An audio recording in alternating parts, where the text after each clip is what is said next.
नमस्कार। आज हम बात कर रहे हैं कोलकाता की, जहां सियालदह इलाके से मंगलवार सुबह यानी 18 जून को एक काफी परेशान करने वाली खबर आई। जी।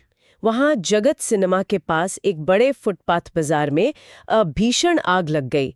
तो इस पर जो शुरुआती जानकारी हमारे पास है, उसी पर आज हम थोड़ी चर्चा करेंगे। बिल्कुल समझने की कोशिश करते हैं कि क्या हुआ।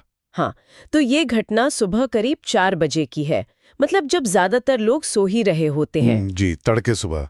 और जो खबरें आ रही हैं उनके मुताबिक आग काफी तेज थी। 100 से ज्यादा दुकानें पूरी तरह जल गईं। 100 से ज्यादा? हाँ। और ये ध्यान रखना होगा कि ये दुकानें ज्यादातर अस्थायी थीं। मतलब लकड़ी, बांस, प्लास्टिक, तिरपाल। हाँ, वही पक्की दुकानें तो थी नहीं। बिल्कुल। और ये बाजार जाना भी जाता था सस्ते कपड़ों, जूतों, मतलब रोजमर्रा के सामान के लिए। तो जाहिर है वहाँ ज्वलनशील सामान भी काफी जमा था। तो मतलब आग फैलने के लिए एकदम मुफीद माहौल था वहाँ। हाँ, कह सकते हैं। अस्थायी बनावट और ज्वलनशील सामान, ये दोनों चीजें मिलके आग को बहुत तेजी से फैला देती हैं। एक छोटी सी चिंगारी भी मिनटों में विकराल रूप ले सकती है। सही कहा। लेकिन ये भी सुनने में आया कि मदद शायद वक्त पर पहुंच गई थी। जी, ये अच्छी बात रही।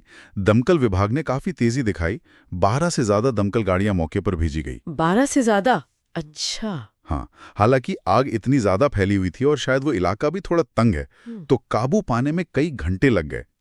लेकिन, और ये सबसे बड़ी राहत की बात है, कि अभी तक किसी के हताहत होने की या गंभीर रूप से घायल होने की कोई खबर नहीं है। ये वाकई गनीमत है। इतनी बड़ी आग और कोई जानी नुकसान नहीं। बिल्कुल।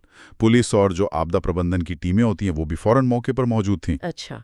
और प्रशासन की तरफ से, मतलब स्थानीय नेता या निगम के लोग? हाँ, कोलकाता नगर निगम के जो मेयर हैं और स्थानीय विधायक दोनों ने ही घटनास्थल का दौरा किया है।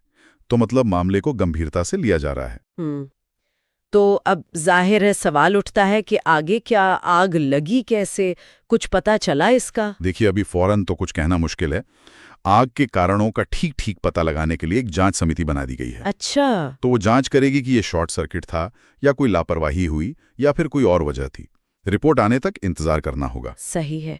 लेकिन जांच तो अपनी जगह है। उन दुकानदारों का क्या जिनकी दुकानें जल गईं? 100 से ज्यादा दुकानें, मतलब सैकड़ों परिवार। बिल्कुल सही। ये इस वक्त शायद सबसे अहम सवाल है।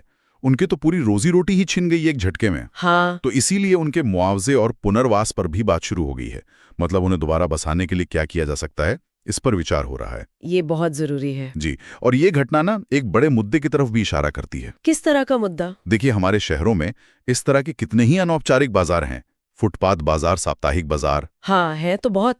ये लाखों लोगों को रोजगार देते हैं, आम लोगों को सस्ता सामान मुहैया कराते हैं। लेकिन अक्सर इनकी सुरक्षा, मतलब फायर सेफ्टी वगैरह, उस पर उतना ध्यान नहीं दिया जाता।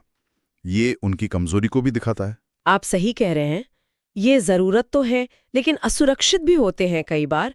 तो अगर हम इस पूरी घटना को संक्षेप में देखें, सियालदा फुटपाथ बाजार में बड़ी आग, 100 से ज्यादा दुकानें खाक, पर खुशकिस्मती से कोई जानी नुकसान नहीं। जी। इमरजेंसी सेवाओं ने तेजी से काम किया और अब जांच और मुआवजे पर फोकस है। हाँ, ये तो हो गया कि अभी क्या हो रहा है। लेकिन जैसा मैंने कहा, ये घटना फिर से वही सवाल सामने लाती है कि इन बाजारों की सुरक्षा का क्या? बिल्कुल। खासकर जो इतनी घनी आबादी वाले इलाकों में होते हैं। ये बाजार जरूरी हैं, अर्थव्यवस्था का हिस्सा हैं, लेकिन क्या हम इन्हें ज्यादा सुरक्षित नहीं बना सकते? क्या इनके लिए कोई बेहतर नियम, कोई ढांचागत सुधार नहीं होने चाहिए? आग लगने के कारणों की जांच तो होगी, वो जरूरी है, पर इन जगहों की जो मूलभूत सुरक्षा है, शायद उस पर ध्यान देना ज्यादा अहम है। ये वाकई एक सोचने वाली बात है। मतलब इन बाजारों की जरूरत और उनमें जो जोखिम है, उसके बीच एक संतुलन कैसे